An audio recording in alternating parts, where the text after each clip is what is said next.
ако една соседна држава почне со вооружување, и знаете како никој не се вооружува туку така само заради одбрана на себе, доколку вие сте мои соседи правите нешто, тоаш морам и јас да го правам.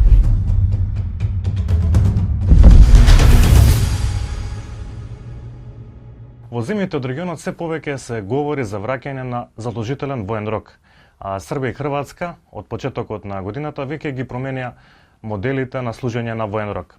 Добро дојдовте во новата епизода на Балканкаст, подкастот на Тарата Балкан. Наш денешен гостин е политикологот Виктор Јакимовски. Добре дојде во подкастот и да започнеме со првото прашање. Што ги поттикна земјите од регионот да размислуваат за промена на начинот на кој што ќе се регулира служењето на воен рок и да се фокусираме на почетокот на примерот на земјите како Србија и Хрватска и како тоа потоа ќе се рефлектира на останатите земји од регионот. Така, Христијан, пред се благодарам на поканата и поздрав до вашите гледачи.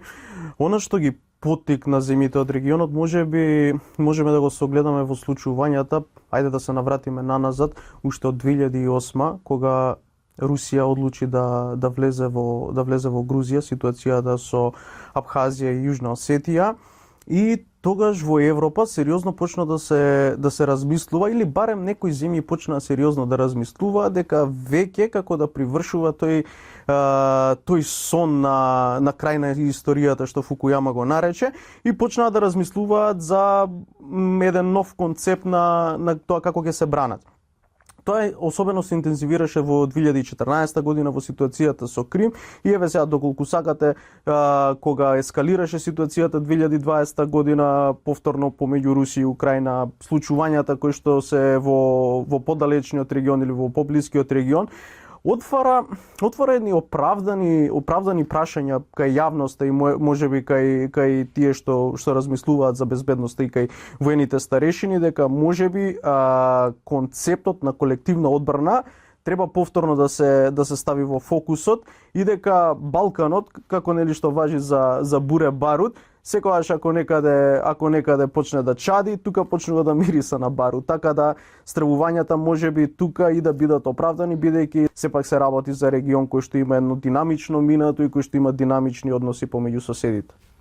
Како враќањето на задолжителниот воен рок ќе влијае на младите? Пред се во поглед на еден динамичен пазар на труд, промени кои што доаѓаат со примената на вештачката интелигенција, оној недостиг на вештини кои што многу често бизнис секторот го наведува како причина за оној јас помеѓу работната сила и понудените работни места. Дали воведувањето на задолжителен воен рок може да ги помести тие процеси на обука на младите во поглед на вештини за пазарот на труд? Така, вака на ова, знаеш како би одговорил со еден мој личен пример. Јас сум млад човек, имам 28 години. Кога дојдов студент тука во Скопје, можам да кажам дека транзицијата од средношколец кон студент и тие моите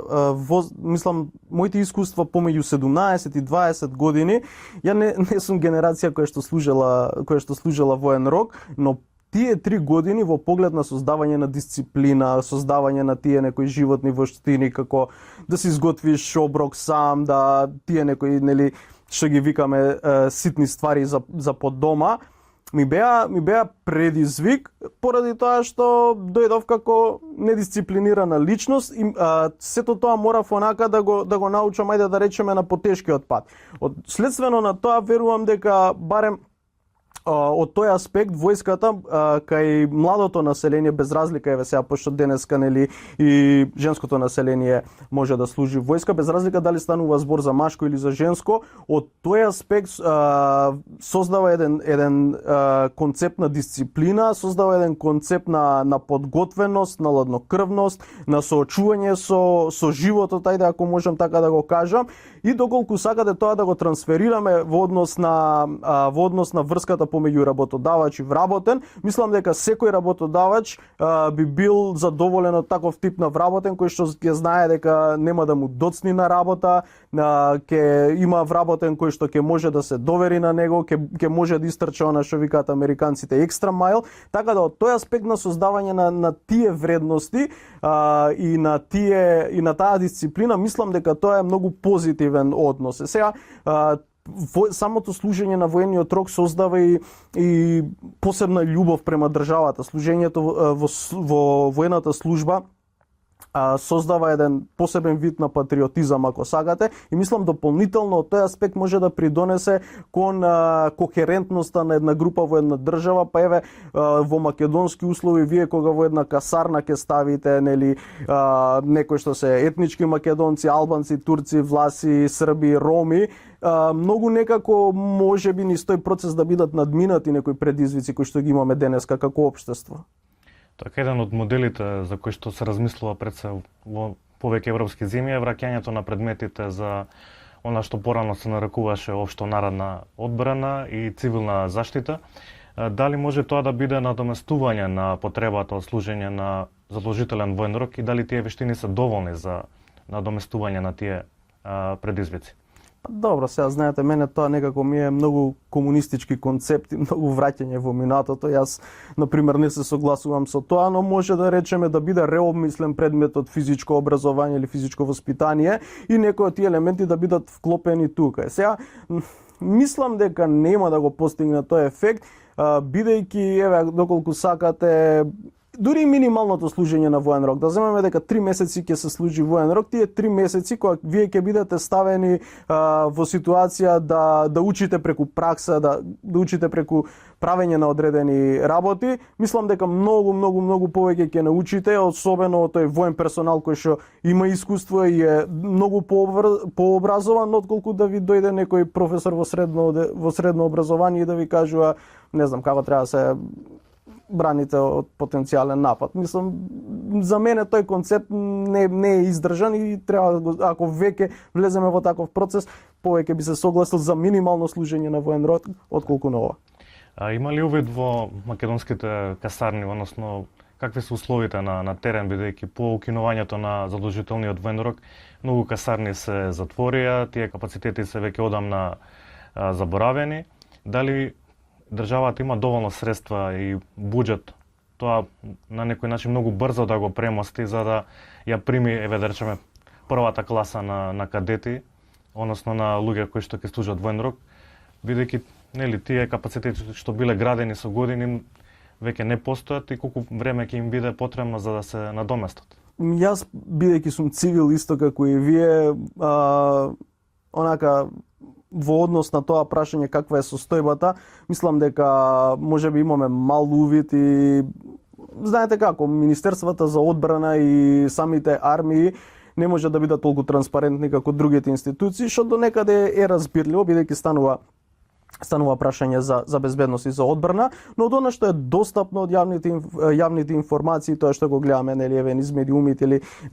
тоа што го соопштуваат некои аналитичари, мислам дека ситуацијата е, ајде да кажеме, на средно ниво, средно жалосно, но мислам дека доколку државата одлучи да влезе во таков процес, можеби за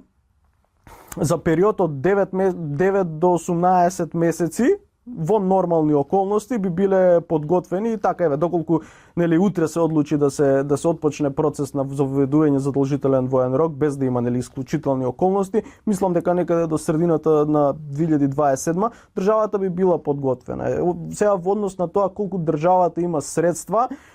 знаете како, буџетот е ограничен и за некаде да се даде, ќе треба некаде да се скрати. Јас претходно на едно гостување наметнав една теза, например некои општини кои што се мали и кои што не можат едноставно преживуваат, не можат да се едва се менаџираат сами себе и средствата од нивниот буџет ги користат само на плаќање на државна администрација, да им се укине статусот на општини, тие да се припојат кон поголемите општини, да се направи една таква целина и со кратењето на администрацијата државата да заштеди колку толку средства кои што ќе ги пренамени таму. Така, македонското членство во НАТО ги исполни очекувањата за оние обврски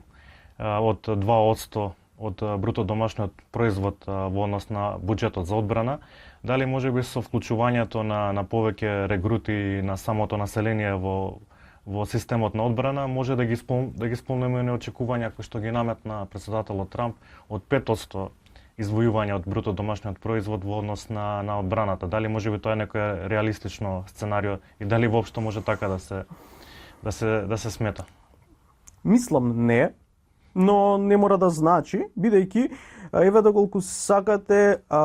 пред само 2 години, ако не се лажам, Италија кажа дека до 2031 година не може да ги испочитуваат ниту тие 2%. И сега, доколку големите држави, големите економски држави не може да едва испочитуваат 2%, мислам што останува да разговараме за 5%. И можеби таа бројка е еден вид на памфлет на кој што ќе треба да се предоговорат самите сојузници во рамки на НАТО за своите улоги и за улогата која што во следниот период можеби ќе треба да ја има САД. И затоа мислам дека таа бројка од 5% во овие околности е малку нереална, но знаете како, можеби еве ние од овој аспект не гледаме некои работи, во светот има многу отворени конфликти, така да не знаеме баш во која насока ќе течат работите, така да доколку се појави уште поисклучителна закана од конфликтот во Украина за самата Европа, тоа не се нереални бројки. Германија еве одвои рекорден буџет, почна со ново вооружување, веќе договорија производство на фрегати, на модернизација на армијата, на модернизација на своето оружје, така да се зависи во однос на во која насока би течеле процесите. Така да тие 5% се наметната теза, но не се нереални.